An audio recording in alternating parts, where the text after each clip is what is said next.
নবীর আদর্শ অনুযায়ী নিজের জীবনটা পরিচালনা যদি আমরা না করি, তাহলে কবরটা আমাদের জাহান্নাম হবে, এটারও কোনো ভুল নেই। হাদা সিরাতুল মুস্তাকিম। ঈসা আলাইহিস সালাতু ওয়াস সালাম তার জাতির লোকদেরকে পরিচয় করিয়ে দিলেন, দেখো আমি যে বললাম নিশ্চয়ই আমার রব তোমাদের রব আল্লাহ, সুতরাং তারই ইবাদত করো।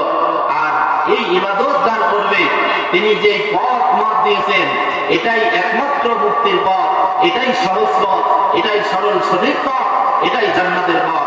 চিল্লায়ে বলেন আল্লাহু আকবার। আল্লাহ তাআলা হাশরের ময়দানে আদম আলাইহিস সালাতু ওয়াস সালামকে বলবেন, আদম আলাইহিস সালাতু ওয়াস সালাম সঙ্গে সঙ্গে বলবেন লাব্বাইকা ইয়া আল্লাহ, আমি উপস্থিত, পরতরে উপস্থিত। এবার আল্লাহ তাআলা বলবেন, আদম জাহান্নামীদেরকে তুমি আলাদা করে ফেলে দাও। আদম আলাইহিস সালাতু ওয়াস সালাম বলবেন, আল্লাহ জাহান্নামের অংশ কতটুকু, কত মানুষ জাহান্নামে যাবে, আর আমি কেমনেই বা জাহান্নামী মানুষদেরকে আলাদা করব? আল্লাহ বলবেন, আদম তোমার সম্প্রদায়ের মধ্য থেকে প্রতি হাজারে 999 জনই জাহান্নামী, একজন হবে নাজাতি, তুমি 999 জনকে তুমি আলাদা করে ফেলে দাও। সেই সময় আল্লাহর আযাব গজবের ভয়ে মানুষেরা থরথর করে কাঁপতে থাকবে। আমার নবীজি সাহাবায়ে কেরামদেরকে নিয়ে যখন এই কথা আলোচনা করছিলেন, নবীজি বললেন, তখন মানুষদের মধ্যে যারা ভালো তরুণ জোয়ান যুবকেরা তারা বৃদ্ধে পরিণত হয়ে যাবে, আর যাদের যে মাদের গর্ভে সন্তান ছিল, এই আযাব গজবের ভয়ে সন্তানগুলো গর্ভপাত হয়ে যাবে। কোনো মেডিকেল রিপোর্ট লাগবে না, ওই সময় কোনো ডাক্তার নার্সের প্রয়োজন হবে না। আযাব গজবের ভয়ের কারণে, তীব্রতার কারণে গর্ভের সন্তানগুলো ভূমিষ্ঠ হয়ে যাবে। আর আজকের যুবক তোমরা মাহফিলে আসছো না, কিন্তু ওই দিন যুবকেরা একদম বৃদ্ধের মতো হয়ে যাবে। ওই বিধিকের সাথে আমার ওই আযাব গজবের ভয় স্মরণ করে আজকের এই মাহফিলটাকে তোমরা এসে পূর্ণতা লাভ করে দাও। শুধু তাই না, নবীজি বললেন, ওই সময় মানুষেরা এমন অবস্থা হবে, তোমরা দেখতে পাবে মনে হবে মানুষেরা নেশা করেছে। কি করেছে? নেশা করেছে।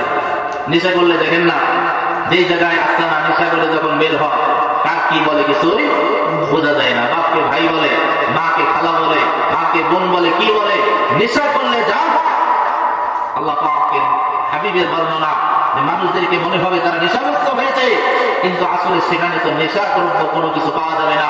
তাহলে নেশাগ্রস্তের মতো মনে হবে কেন? একটাই কারণ, সেটা হলো আল্লাহর আযাব গজবের ভয়, আচমকা ভয়টা দেখে মানুষেরা ওই সময় আতঙ্কিত হয়ে যাবে। হঠাৎ করে আচমকা যেরকম বিদ্যুৎ চমকালে আমরা থরথর করে কাঁপি, কিছুদিন আগে যে ভূমিকম্প হয়ে গেল, আমরা বুঝতে পেরেছি অনেকে থরথর করে কাঁপছে, বিল্ডিং গুলো কাঁপতে কাঁপতে আরেকটা বিল্ডিং আরেকটার উপর পড়ে গিয়েছে, মানুষেরা ছিটকে পড়েছে। আর আল্লাহর আযাব গজবের ভয় মানুষের অন্তঃকরণে ওই দিন সচক্ষে দেখবে, আর আল্লাহ পাকের তরফ থেকে ঘোষণা আসা মাত্র মানুষেরা কাঁপতে থাকবে। আল্লাহ তাআলা বললেন, ফাকাইফা তাত্তাকুনা ইন কাফারতুম ইয়াওমান ইয়াজআলুল বিলদানা শিবা। ওহে মানুষেরা, তোমরা কেমনে সেই দিন নিজেকে সেভ করবে, নিজেকে কেমনে আত্মরক্ষা করবে? আল্লাহর ওই আযাব গজবের ভয়ে তোমরা দুনিয়া থেকে যদি নেক আমল না করে আসো, তাহলে ওই আযাব গজবের ভয় থেকে কিন্তু তোমরা বাঁচতে পারবে না। ইন কাফারতুম, যদি তোমরা নাফরমানি করো, আমি আল্লাহর বিধানগুলোকে যদি তোমরা অমান্য করো, তাহলে ওই দিনকার কথা তোমরা বারংবার স্মরণ করে নাও, যেই দিন যুবকদেরকে আমি বৃদ্ধ বানিয়ে দেব।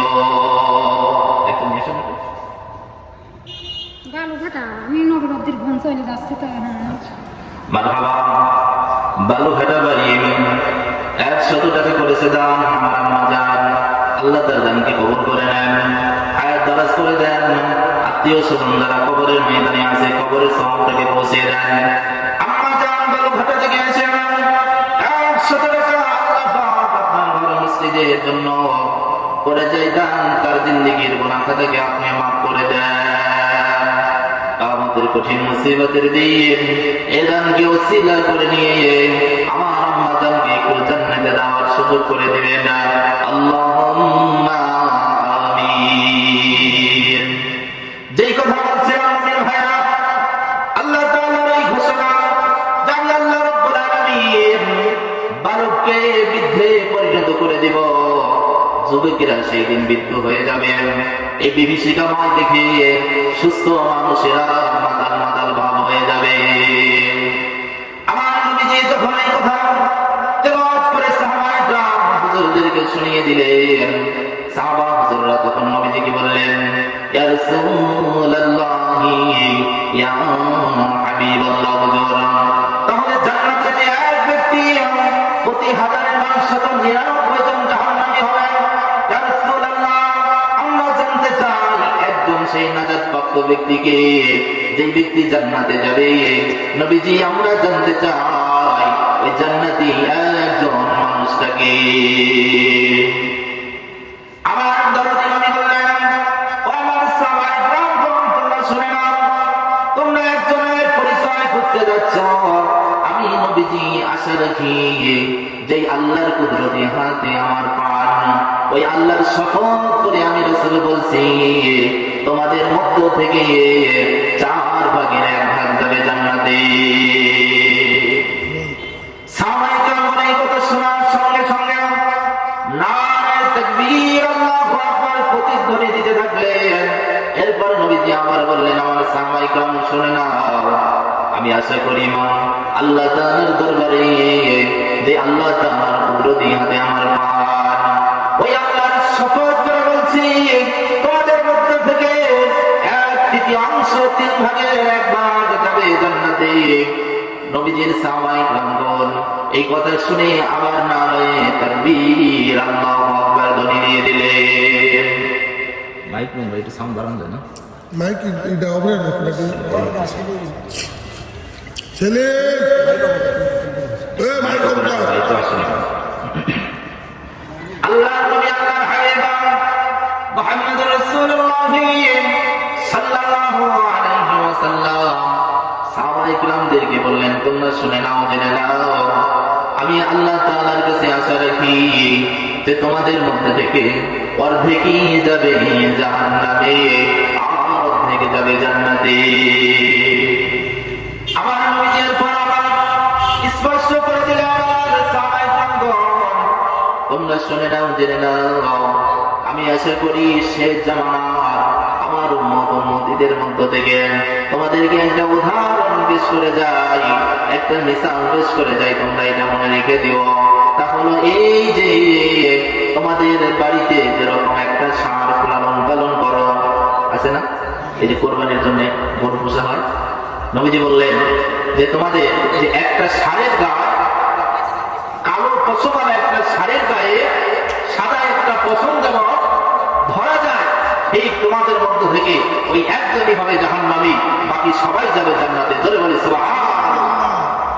নবীজি আবার উদাহরণ পেশ করলেন, মনে করো একটা সাদা পশমওয়ালা একটা ষাঁড়ের গায়ে একটা কালো পশম তোমরা যদি দেখতে পাও, ঠিক তেমনি তোমাদের মধ্য থেকে একজনই যাবে জাহান্নামে, বাকি সবাই যাবে জান্নাতে।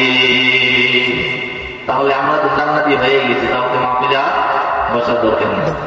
কিন্তু আপনি ইসলাম নিয়ে যখন গবেষণা করতে শুরু করবেন, যত মানুষ জান্নাতে যাওয়ার সুসংবাদ পেয়েছেন, সুসংবাদ পাওয়ার পর তিনি তত বেশি কেঁদেছেন, তিনি তত আল্লাহ ইবাদত বন্দেগী আরো বেশি করেছেন।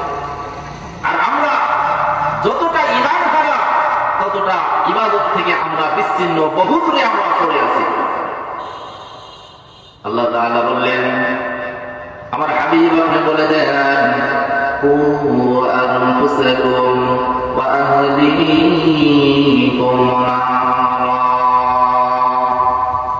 ইয়া রাসূলুল্লাহ, ইয়া হাবিবাল্লাহ, আপনি আমার পক্ষ থেকে আপনার উম্মতদেরকে আপনি জানিয়ে দেন, ওহে ঈমানদারেরা, তোমরা শুনে নাও, জেনে নাও, আমি আল্লাহ রাব্বুল আলামিনের পক্ষ পক্ষ থেকে তোমাদেরকে এই খবরটা পৌঁছে দেই যে তোমরা নিজেরা জাহান্নামের আযাব গজব থেকে বাঁচো, আর তোমাদের পরিবার পরিজন যারা রয়েছে তাদেরকেও তোমরা জাহান্নামের আযাব থেকে বাঁচাও। তাহলে আল্লাহর ঘোষণা যে তোমরা নিজেরা জাহান্নামের আযাব থেকে বাঁচো আর তোমার পরিবারদেরকে জাহান্নামের আযাব থেকে বাঁচাও। কিছুদিন আগে একজন দোয়া চাচ্ছে যে হুজুর আমার ছেলেটার জন্য দোয়া করবেন। তা আমি পরিচিত মানুষ তো একটু রসিকতা করে বললাম, ভাই আমি যদি দোয়া করি আল্লাহ যদি কবুল করে তাহলে আমি এভাবে কি দোয়া করবো যে ছেলেটা যেন আপনার মতো হয়? তো বলতেছে না না না, এমন দোয়া করা যাবে না, ছেলে যেন আমার মতো না হয়। আমি তো এখনো বিড়ি নেশায় ছাড়তে পারি নাই। ও ভাই, তার মানে বোঝা যাচ্ছে আমরা নিজেরাই জাহান্নাম থেকে নিজেদেরকে ফেরাতে পারি নাই। আমাদের সন্তানদেরকে আমরা কেমনে, আমাদের ছেলে মেয়েদেরকে, আমাদের পরিবারের মানুষদেরকে আমরা কেমনে বাঁচাবো? তাহলে আল্লাহ পাক বললেন, আমার হাবিব আপনি আপনার উম্মতদেরকে বলে দেন তারা নিজেরা এবং তার পরিবারদেরকে সমন্বিতভাবে যেন তারা জাহান্নাম থেকে বেঁচে থাকে। নবীজি বললেন, কুল্লুকুম রা'ইন ওয়া কুল্লুকুম মাসউলুন আন রা'ইয়াতিহি। আমার হাবিব বললেন, আমার উম্মতিরা তোমরা শুনে নাও, তোমরা প্রত্যেকেই দায়িত্বশীল এবং তোমাদের নিজ নিজ দায়িত্ব অনুযায়ী তোমাদেরকে কিন্তু পরকালে জিজ্ঞাসা করা হবে। আমরা কি সকলে দায়িত্বশীল? ফাল-ইমামু রা'ইন ওয়া হুয়া মাসউলুন আন রা'ইয়াতিহি। এই যে আপনার মসজিদের ইমাম যেমন ফাল-ইমাম, একজন ইমাম যখন মসজিদের মিম্বরের পাশে দাঁড়িয়ে যখন নামাজের ইমামতি করেন তখন তিনি মসজিদের ইমাম। ইমামের দায়িত্ব হলো নামাজটা সঠিকভাবে আদায় করানো, সঠিকভাবে সহি শুদ্ধভাবে তেলাওয়াত করা, সহি শুদ্ধভাবে তেলাওয়াত করে একাগ্রতার সাথে আল্লাহর জন্যই নামাজটা আদায় করা। এটা যেমন ইমামের দায়িত্ব। এই ইমামটা যখন আবার নিজ পরিবারে ফিরে যাবে তখন এই ইমামটা পরিবারের দায়িত্ব পালন করবে নেতা হিসেবে। এই ইমাম যখন সমাজ প্রধান হবে তখন এই ইমামটা দায়িত্ব পালন করবে নেতা হিসেবে সমাজে। আবার এই ইমাম যখন রাষ্ট্রপ্রধান হয়ে যাবে, রাষ্ট্রপতি হয়ে যাবে, তখন সে রাষ্ট্রপতির দায়িত্ব হয়ে যাবে আরো বেশি, কমপক্ষে সর্বপ্রথম তার দায়িত্ব হবে 4টা কাজ করা। কয়টা কাজ করা? الذين إن مكناهم أقاموا الصلاة وآتوا الزكاة وأمروا بالمعروف ونهوا عن المنكر ولله عاقبة الأمور।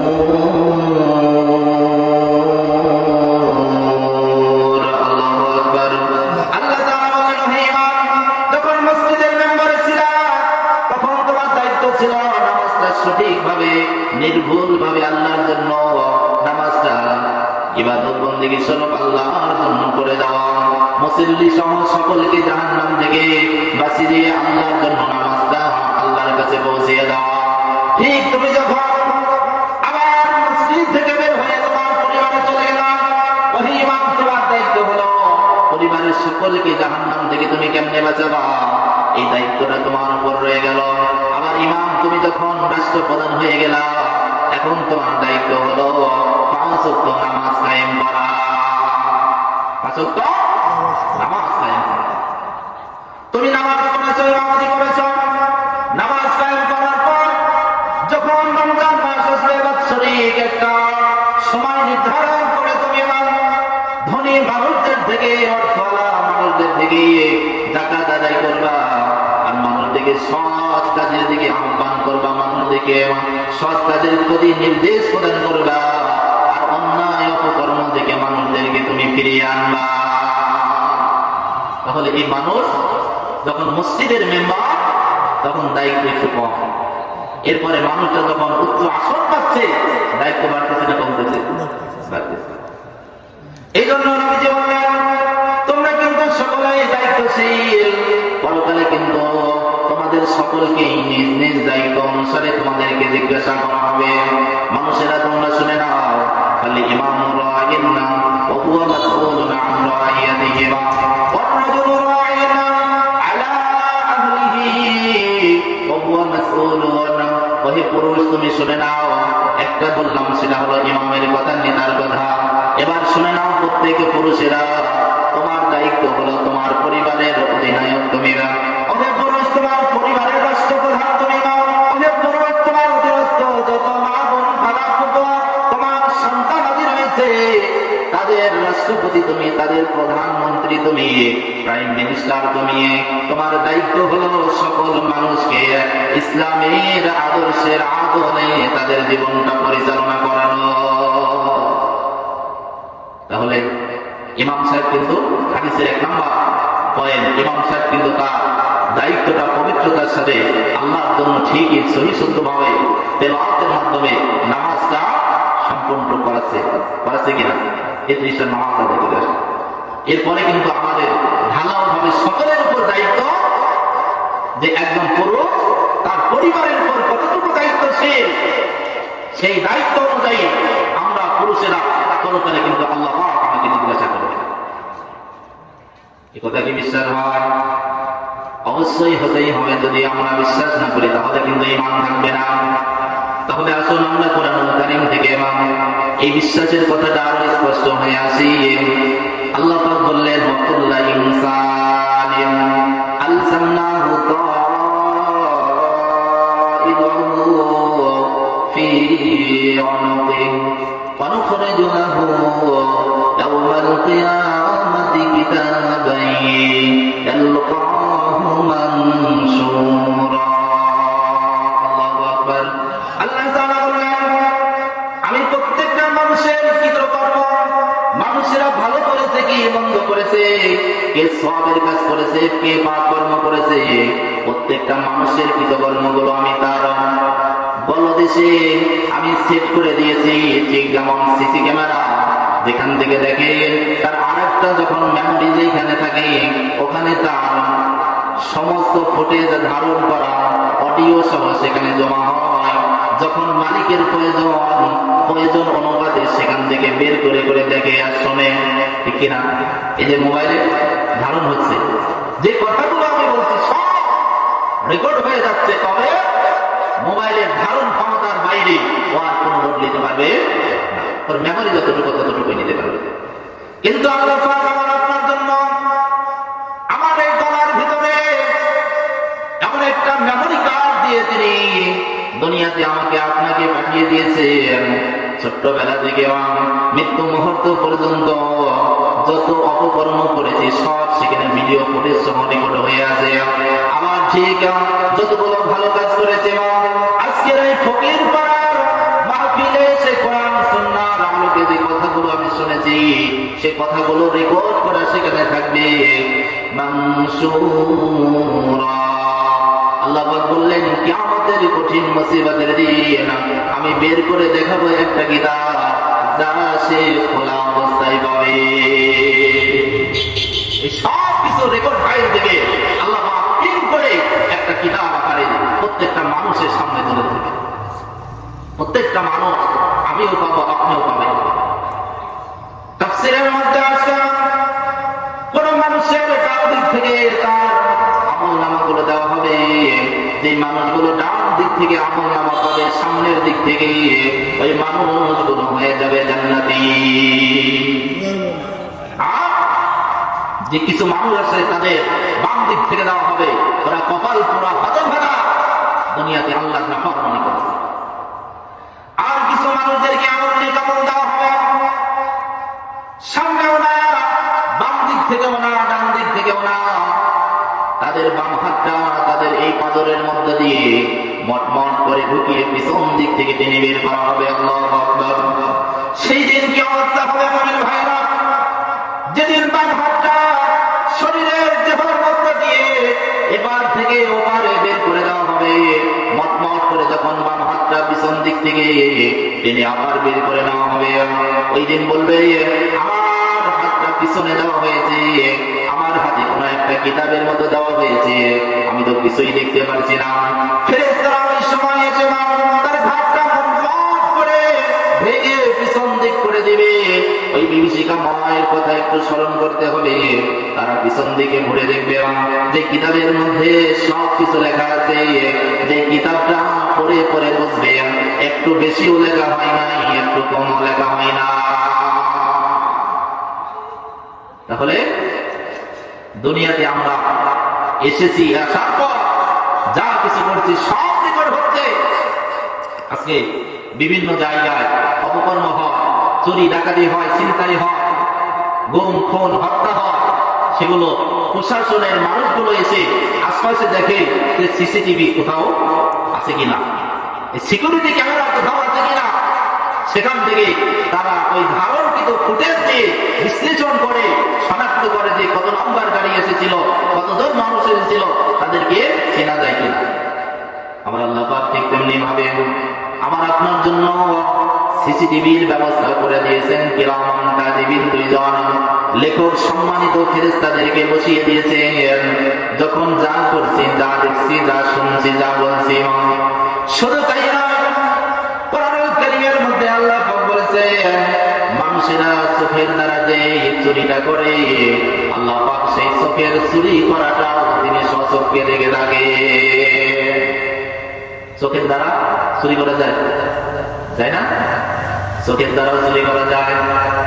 এই যে মনে করেন আপনারা আমার দিকে বসে আছেন, আমি আপনাদের দিকে হয়ে বসে আছি, এই দিক দিয়ে কোনো একটা বেগানা নারী যাচ্ছে, আপনাদের কথা বলতে বলতে সেই ফাঁকে আমি একটু তাকালাম, আপনারা হয়তো ধরতে পারেন নাই, বুঝতে পারেন নাই, কিন্তু আপনাদের আড়ালে আমি বেগানা নারীটাকে দেখলাম, একটু অন্তরের চাহিদা পূরণ করলাম, শয়তানের চাহিদা পূরণ করলাম, শয়তানি আত্মা খুশি হলো।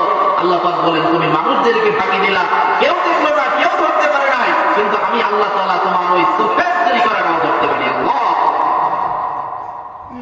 তাহলে যে আল্লাহ চোখের চুরি করাটাও ধরতে পারে, আবার আমার অন্তঃকোণের মধ্যে আমি কোনটা চিন্তা ভাবনা করেছি, অন্তরের মধ্যে আমার কি জাগ্রত হচ্ছে, কার ক্ষতি করব, কার ভালো করব, যদি আমি মনে মনে চিন্তা করি আমার অমর ভাই আজকে নামাজে আসলো না কেন, আমি অমর ভাইয়ের সাথে নামাজ আনতে একটু গিয়ে সাক্ষাৎ করব, ঠিক এই ভালো কাজের পরিণাম, ভালো কাজের প্রতিদান কোথাও আপনি প্রকাশ করেন নাই, কিন্তু আমার আল্লাহ তাআলা সঙ্গে সঙ্গে এইটা রেকর্ড করে সওয়াবে পরিণত করে দেন।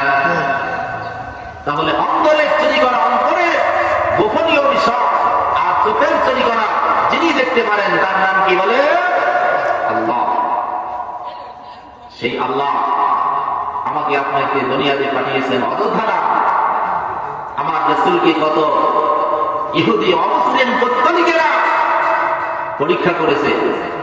পরীক্ষা করার পর যেমন আরব থেকে একদল পত্তলিক নবীজির কাছে মুসলমান হওয়ার জন্য যখন আসতেছে, পথে মধ্যে আবু জেহেলের সঙ্গে দেখা হয়ে গেল। আবু জেহেল বলতেছে দেখো মুহাম্মদ সাল্লাল্লাহু আলাইহি ওয়াসাল্লামের কাছে যাচ্ছ, যাও, অসুবিধা নাই, তবে হ্যাঁ তাকে ভালোভাবে পরীক্ষা না করে ঈমান কিন্তু কবুল করো না।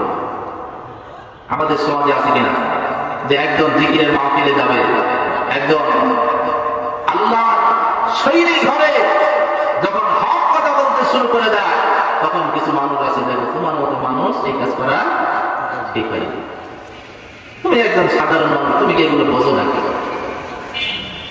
আল্লাহ, আমি আপনি যদি আল্লাহর উপরে নিজেকে ছেড়ে দেয়, তাহলে আল্লাহ আমাকে গন্তব্যস্থলে পৌঁছিয়ে দিবেন, এর কোনো ভুল নেই।